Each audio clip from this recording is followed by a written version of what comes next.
گھوڑے آپ نے بہت خوبصورت رکھے، میں قربان جاؤں، اپنی امت کے مالداروں کو بھی راستہ دیا، غریبوں کو بھی دیا، میڈیا کر کو بھی دیا، اعلیٰ سواریوں پہ۔ آپ کے ایک گھوڑے کا نام تھا ورد، ورد کہتے ہیں گلاب کو۔ گلاب کی خصوصیت یہ ہے کہ سارے پھولوں میں نمایاں نظر آتا ہے، اللہ نے اس کو ایسا حسن دیا ہے کہ سارے پھولوں میں نمایاں نظر۔ جب بھی ہم گفٹ وغیرہ لے کے جاتے ہیں تو اس میں گلاب سب سے زیادہ ہوتا ہے کہ نہیں ہوتا؟ تو آپ کے ایک گھوڑے کا نام تھا ورد، وہ اتنا خوبصورت تھا کہ سارے گھوڑوں میں کھڑا ہوا نظر آتا تھا، میرے نبی اس پہ سوار ہوتے تھے۔ ایک گھوڑے کا نام تھا سکب، سکب کہتے ہیں یوں انڈیلنے کو، اب پانی انڈیل، جو پانی انڈیلے تو ایک تار بن جاتا، دھار بن جاتی، وہ اتنا تیز دوڑتا تھا کہ لگتا تھا جیسے پانی کی دھار بن گئی۔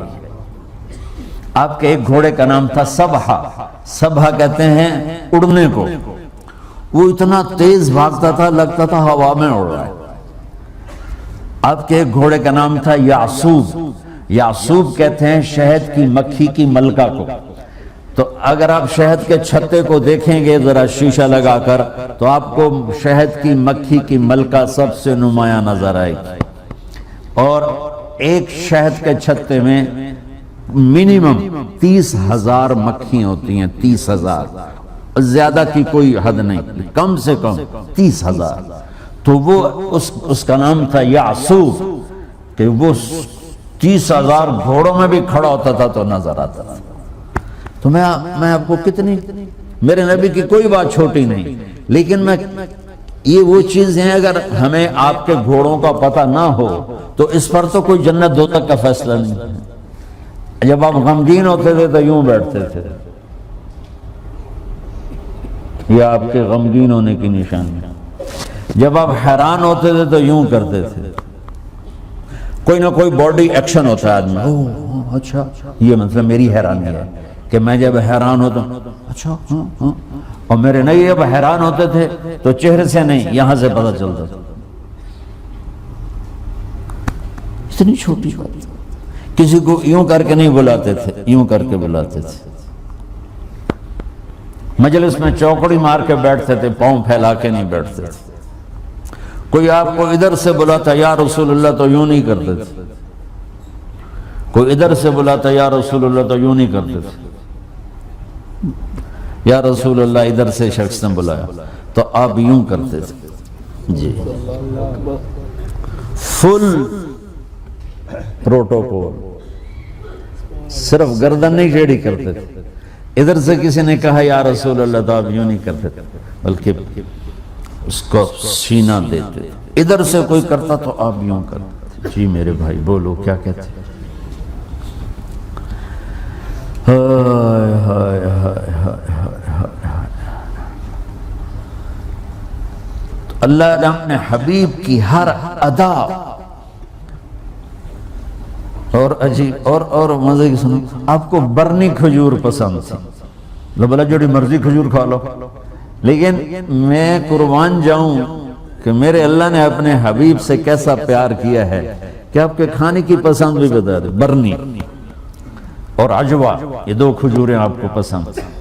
گوشت میں دستی کا گوشت پسند تھا، بکرے کا جو اگلا پاؤں ہوتا ہے اس کا گوشت پسند تھا۔ ابو عبیدہ بن جراح دیگ چڑھائی ہوئی تھی اور وہ بکرا اس میں پکا رہے تھے تو آپ نے فرمایا ناولنی الذراع، ابو عبید مجھے دستی پکڑانا، تو انہوں نے ایسے وہ ڈوئی سے نکال کے دی تو آپ نے اس کو یوں دونوں ہاتھوں سے پکڑ کر آہستہ آہستہ آہستہ ساری کو نوچ کے کھا کے ہڈیاں پھینک کے فرمایا ناولنی الذراع، مجھے دستی پکڑاؤ۔ انہوں نے دوسری نکال کے دے دی تو آپ نے پکڑ کے اس طرح اس ساری کو کھایا اور پھینک دیا۔ پھر آپ نے کہا ناولنی الذراع، ابو عبید دستی پکڑاؤ۔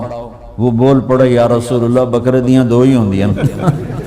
تو آپ نے فرمایا وہی حق، ارے تیرا بھلا ہو، اگر تو میرے کہنے پہ ڈوئی ڈال دیتا، جب تک میں کہتا رہتا اللہ مجھے نکال کے کھلاتا رہتا۔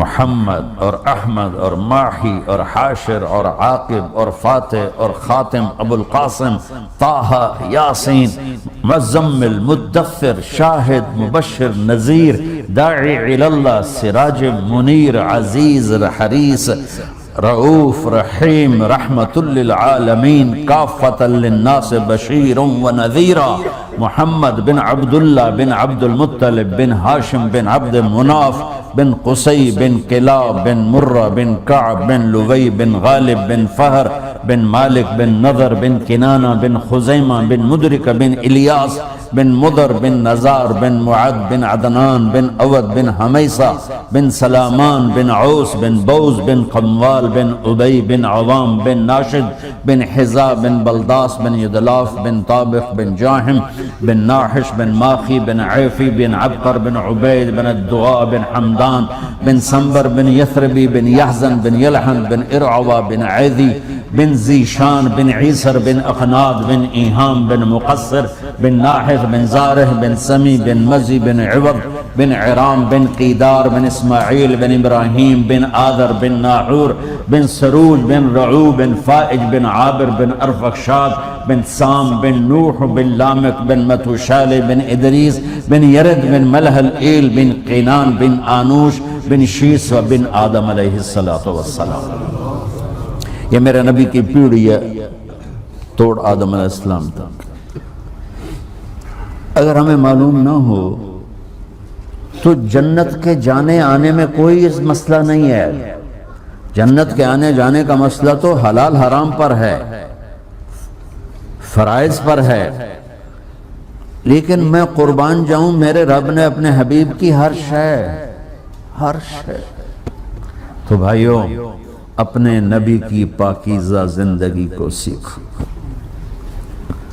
میرے نبی کی پوری زندگی ایک کھلی کتاب کی طرح، جیسے قرآن کو کوئی نہیں بدل سکتا، میرے نبی کی زندگی اور سیرت کو پر اللہ کا پہرا ہے۔ اب تو آپ کو کتابوں کی بھی ضرورت نہیں ہے، گوگل میں چلے جاؤ، کسی کتاب کا نام کلک کرو، ساری کتاب سامنے آ جائے۔ اپنے نبی کی پاکیزہ زندگی پڑھو کہ آپ نے کس طرح ایک خوبصورت زندگی گزاری، خوبصورت۔ آپ کے معجزات، ہم کہتے ہیں نا چاند کے 2 ٹکڑے کر دیے، پانی بے شمار ہیں، سب سے زیادہ ہمارے نبی کے معجزات ہیں۔ سب سے بڑا معجزہ میرے نبی کا ہے آپ کے اچھے اخلاق، یہ سب سے بڑا معجزہ کہ آپ آرام فرما رہے ہیں اور ایک بدو آتا ہے غورس، وہ تلوار آپ ہی کی اٹھا کر یہاں پسلی میں مارتا ہے، آپ اٹھ کے بیٹھ جاتے ہیں تو تلوار سیدھی کر دیتا ہے، بول اب تیار ہو جا، کون بچائے گا تجھے؟ تو آپ نے مسکراتے ہوئے فرمایا اللہ، تو تلوار اس کے ہاتھ سے گر گئی۔